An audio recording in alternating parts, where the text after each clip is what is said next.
প্রিয় বন্ধুগণ, একজন বাঙালি ইউটিউব চ্যানেলের পক্ষ থেকে আমি বিমল কুণ্ডু আজ আবার আপনাদের সঙ্গে কথা বলতে এসেছি।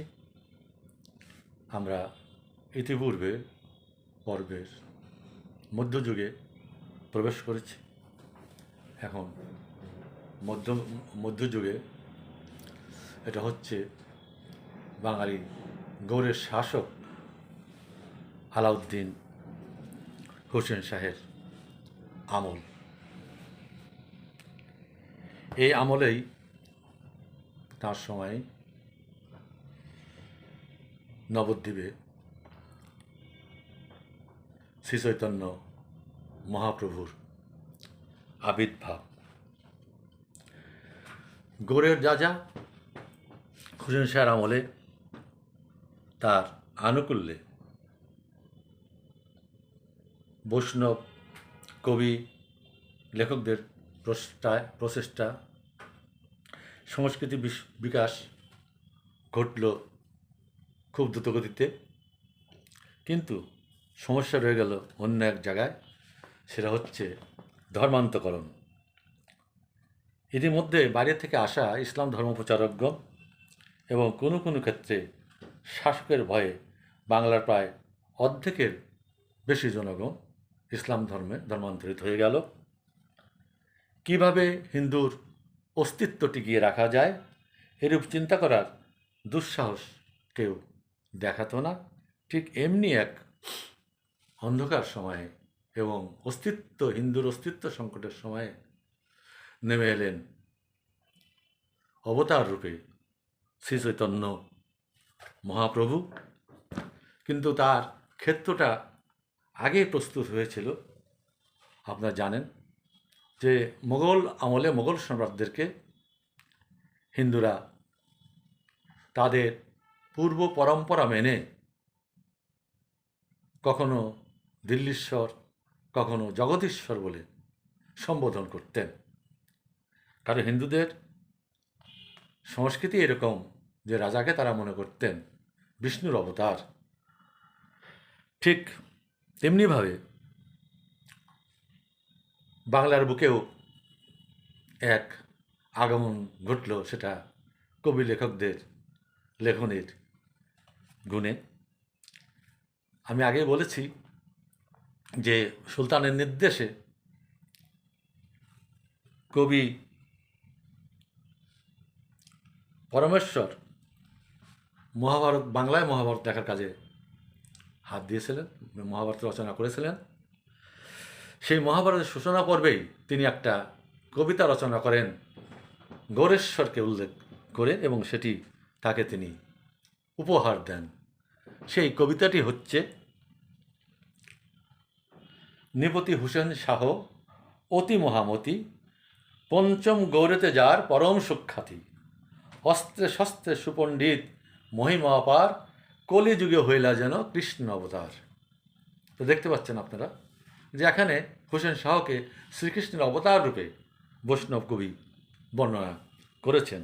এই কবিতাই ছিল মহাপ্রভুর ধর্ম প্রচারের একটা টার্নিং পয়েন্ট। কারণ এই কবিতায় সুলতান নিশ্চয়ই খুবই সন্তুষ্ট হয়েছিলেন এবং তৎকালীন হিন্দু সমাজের প্রতি, হিন্দু ধর্মের প্রতি তিনি অনুকম্পা প্রদর্শন করেছিলেন। সব দিক থেকেই হোসেন শাহের শাসনকালকে বাংলার ইতিহাসে সুবর্ণ যুগ বলা হয়েছে। যাই হোক,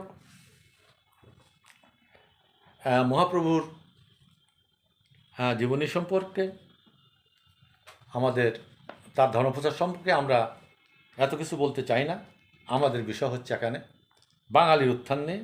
তো মহাপ্রভুর আবির্ভাব কাল ছিল 1486 সাল থেকে 1533 সাল। গৌরাঙ্গ মহাপ্রভু বাঙালি ছিলেন এবং কীভাবে তার প্রভাবে বাংলা ভাষা ও সংস্কৃতি সার্বজনীন হয়ে উঠেছিল সেটি আমাদের প্রধান লক্ষ্য। ধর্ম প্রসঙ্গ আমরা আলোচনা করব ততটুকু যা কোনোভাবেই এড়িয়ে যাওয়া সম্ভব নয়।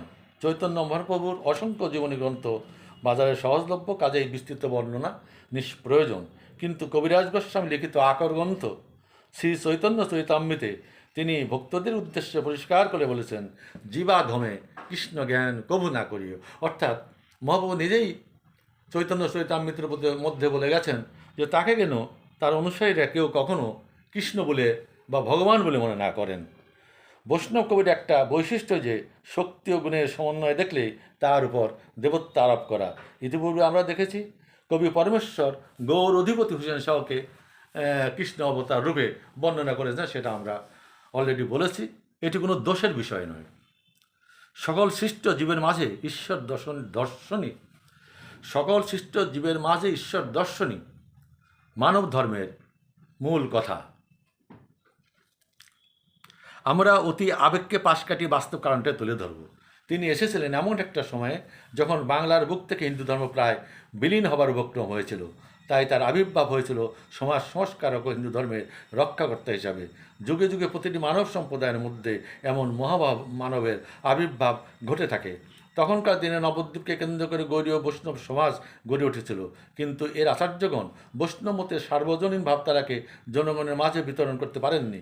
কারণ হিসেবে বলা যেতে পারে, বহু প্রাচীনকাল অর্থাৎ শশাঙ্কের আমল থেকে এতাদশ অঞ্চলের মানুষ ছিলেন শৈব অর্থাৎ শিব ভক্ত। তারা শিব এবং পার্বতীর অনুসারী ছিলেন। শশাঙ্ক নিজেও ছিলেন শিব ভক্ত, তাই বাংলা অঞ্চলে রাজার ধর্মই প্রসার লাভ করেছিল। তার প্রতিফলন বাস্তবে দেখতে পাওয়া যায়। বর্তমান সময় পর্যন্ত গৌরবঙ্গে শিবলিঙ্গ কালী পূজার আধিক্য সেইটাই প্রমাণ করে। চৈতন্যদেবের আসল নাম নিমাই, আদিবাড়ি সিলেট, জন্ম নবদ্বীপে। শিক্ষা দীক্ষা শেষে তিনি টোলে শিক্ষকতা শুরু করেন, কিন্তু যার জন্ম হয়েছে একটি মহৎ কাজের জন্য তিনি কোনো বাধা ধরা নিয়মের মধ্যে থাকতে পারেন? তার দৃষ্টি নিবদ্ধ হলো হিন্দু সমাজের দুরবস্থার দিকে। একদিকে জাতপাতের দ্বন্দ্ব, শৈব শাক্ত বৈষ্ণবের রেশারেশি, অন্যদিকে দ্রুত ইসলাম ধর্মের প্রসার দেখে তিনি মুক্তির পথ খুঁজলেন। সেকালে নবদ্বীপে বৈষ্ণব সমাজের প্রধান ছিলেন অদ্বৈত আচার্য। তার সঙ্গে দেখা করে তিনি বৈষ্ণব মত সম্পর্কে সম্যক অবগত হয়ে দীক্ষা গ্রহণ করলেন। অতঃপর তিনি পুরানো বৈষ্ণব মতকে একটি নতুন আঙ্গিকে উপস্থাপন করলেন। যেমন তিনি জানতেন শিব পার্বতী ভক্ত বাঙালি হৃদয়ে তার ডাক পৌঁছাতে তিনি জানতেন শিব পার্বতী ভক্ত বাঙালি হৃদয়ে তার ডাক পৌঁছাতে হবে। তাই পুরুষ প্রকৃতি তত্ত্ব অর্থাৎ নিষ্কাম প্রেম তত্ত্ব থেকে রাধাকৃষ্ণকে একমাত্র উপস্য হিসাবে তুলে ধরে তিনি জয়দেবের গীত গোবিন্দকে প্রকৃতপক্ষে লীলা আকারে বর্ণনা করে জনগণের সামনে উপহার দিলেন। বন্ধুগণ, আমরা এই পর্যন্তই এইটুকুই উপস্থাপনা করলাম, কারণ পর্বটা অনেক বড় আছে। পরবর্তী অংশটুকু আমরা আর একটা পর্বে শেষ করব। সবাইকে ধন্যবাদ, শুভেচ্ছা জানবেন, অভিনন্দন জানবেন, আর অনুগ্রহ করে বাংলার এই সামান্য ইতিহাসটুকু ঘরে ঘরে পৌঁছে দেবেন। ধন্যবাদ। জয় বাংলা, জয় বঙ্গবন্ধু। নমস্কার।